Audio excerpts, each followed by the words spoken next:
So our first speaker actually has a very, very long day ahead of him. He's in fact defending his PhD in just about 2 hours. And then later this afternoon, yeah, big round of applause. And then later this afternoon, we'll also be presenting at the poster session. So he's got a very long day, so please stay tuned for what I'm hoping will be the first part of a very high energy day. So Henry Hosseini is coming to speak to us about something that we don't often do enough of in our community. We spend a lot of time looking at English language privacy policies, but very rarely do we actually go and look if they match what's written in other languages. So this paper is a bilingual longitudinal analysis of privacy policies measuring the impacts of the GDPR and the CCPA/CCPRA by Henry, Christine, Martin, and Thomas. Take it away. Thank you very much for the introduction, and welcome everyone to my presentation of our paper, as with the super long title that was just mentioned, a bilingual longitudinal analysis of privacy policies regarding the GDPR and the CCPA/CPRA.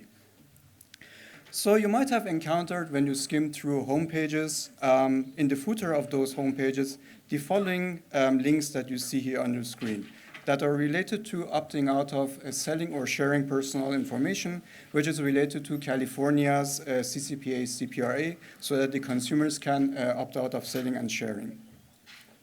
And this brings us basically to the first motivation of conducting this research, because most of the prior work has been conducted on the content of privacy policies in terms of the GDPR, but less work has been conducted on the CCPA/CPRA. And secondly, as was also mentioned in last year's PETS, in the awarded paper from last PETS, there is a lack, and was also mentioned in the introduction, there is a lack of work on non-English privacy policies at top privacy venues, which therefore we conducted a content analysis of English and German privacy policies, which are the most frequently spoken languages in the EU. Now, in terms of our approach, we used an extended version of our corpus that we had used in our NDSS 2019 paper. That was some of you might know it, We Value Your Privacy, Now Take Some Cookies. And we also constructed a fresh corpus for the CCPA/CPRA enforcement and also taking effect using the toolchain that we had also published in PETS 2021. And also we used a Wagner's corpus, which is a corpus comprising English privacy policies from 1996 to 2021 for corroboration purposes.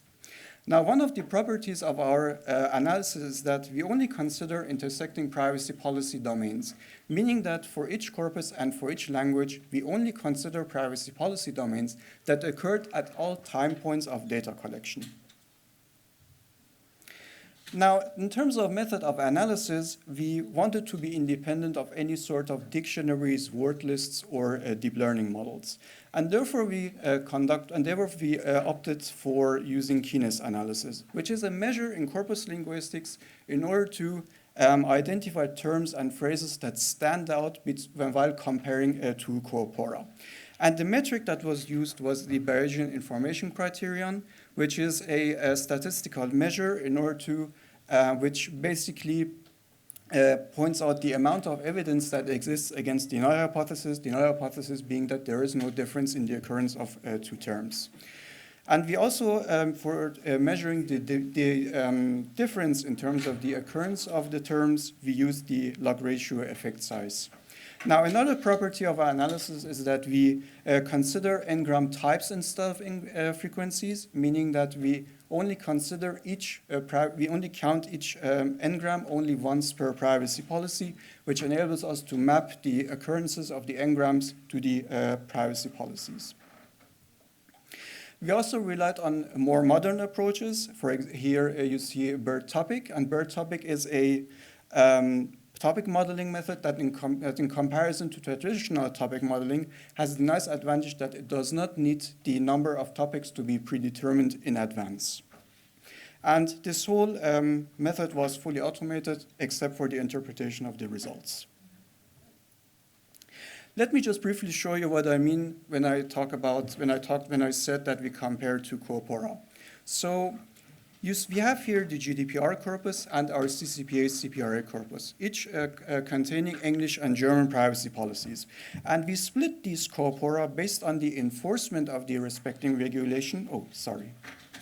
Based on the enforcement of the respecting regulation or the regulation taking effect. So here we have this GDPR corpus, which was split on the time that the GDPR was enforced. So we have a pre and post subcorpora, and each of these so-called target corpora were compared against a fixed reference corpus, so that we can observe changes in language and shift in language more precisely. In terms of findings, well, as also our own previous work and also other previous work has pointed out, and after the GDPR enforcement, there was a shift towards the usage of terminology related to data subject rights, and similarly for legal basis.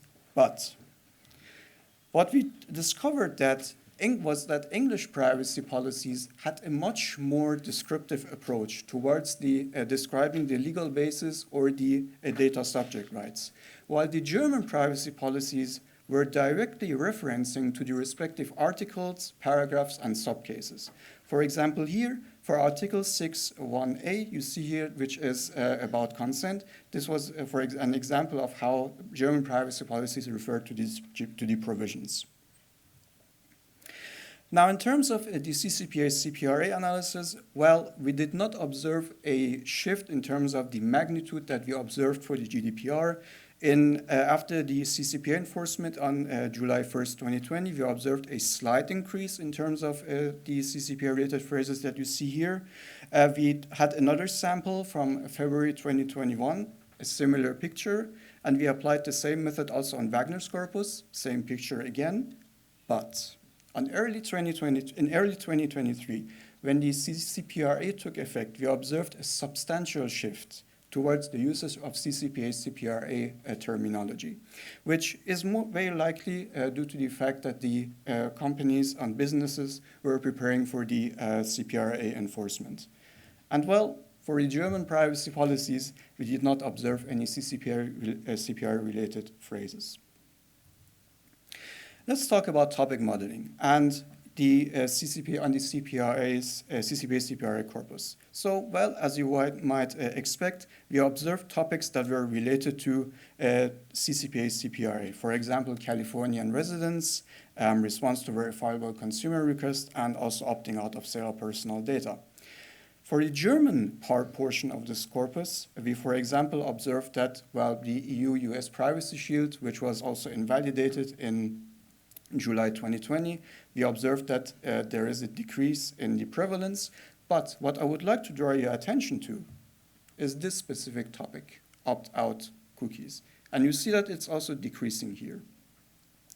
We suspect the reason, and we assume the reason, to be related to the enforcement of the Telecommunications Telemedia Data Protection Act in Germany, which was enforced in December 2021. What is this about? Well, in Section 25 of this Data Protection Act, it is only possible to store or access stored information on an end user's device based on two conditions. Either it is technically necessary to deliver a service requested by the end user, or clear, comprehensive consent was acquired. Now, here you see a cookie banner example.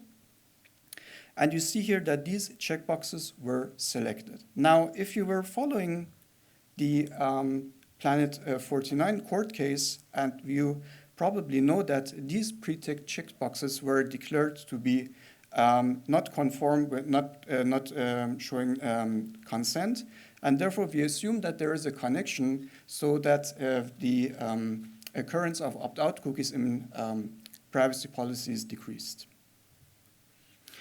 Let's also talk about do not sell or share links, which as you see here, based on the civil code that we have put here, that there is a requirement to put a link on the homepage of affected businesses with this exact wording: do not sell or share my personal information. But As you can see on the right, we are based on regular expressions that we crafted. We observed 60 different wordings for this link text between 2019 and 2023. Now, while you also observed a shift towards the correct usage of this link text, there is a question of whether clearer guidelines would have, well, prevented this mess. We also wanted to measure whether we could observe global effects on the CCPA CPRA, and we quantified this by measuring the occurrence of do not sell links on companies' websites in the CCPA CPRA corpus in early 2023.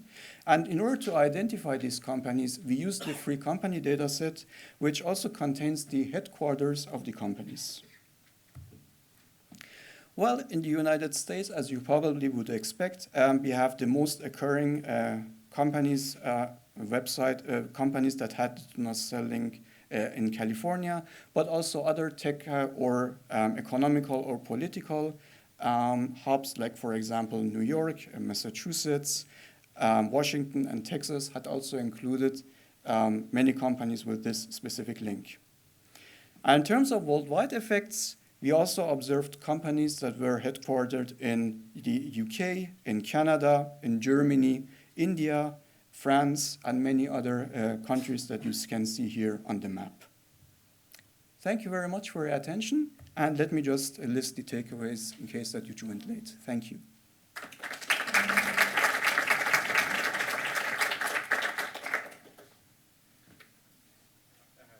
Here we go, it should be on. Thank you very much. I really enjoyed that also you covered all the related law and the cases, because it really grounded it solidly, your research, so I really appreciate this part. How much effort would it be to, you supported English, German, how much effort would it be to add other language to your system? Let's say Spanish would be interesting maybe for the CCPA analysis, or French would be interesting just to see what CNIL is doing, if there's big impact. So can you comment on that? Yeah, sure. So the source code of the whole source code of the analysis was already published. The link is included in our paper. And well, if you, the whole source code is completely modulated. So you can, for example, in case of Spanish, you can, for example, use Spacey, or the Stanza library, which is also a very good library. It's a little bit slow, but it has a very high precision. So you can add those and replace the components that we used in order to conduct your analysis. And the keenness analysis itself is also language independent, because it's based on statistical measures. So that's absolutely possible. We'll take another question because we're low on time. Okay. Pass that over quick. So thanks a lot for the presentation, and good luck with your PhD defense this afternoon. I have a question about the fact that German privacy policies seem to be more like concrete and detailed, and I was wondering whether you think that's not necessarily a bad thing, given like in Germany, like those documents written in German are legally binding. Do you have any comment on that? Yeah, sure. So we assume that the reason is related to the source of law. So English-speaking countries mostly rely on legal prevalence, while we have in Europe or in Germany, we have the so-called civil code, which is basically based, we assume that the reason is related to this different source of law. Okay, I think we're done with questions because we're running low on time and these sessions are short. But Henry is going to be on the job market for a postdoc, particularly looking in Europe, assuming that he does successfully defend his PhD this afternoon. So wish him luck one more time. Big round of applause.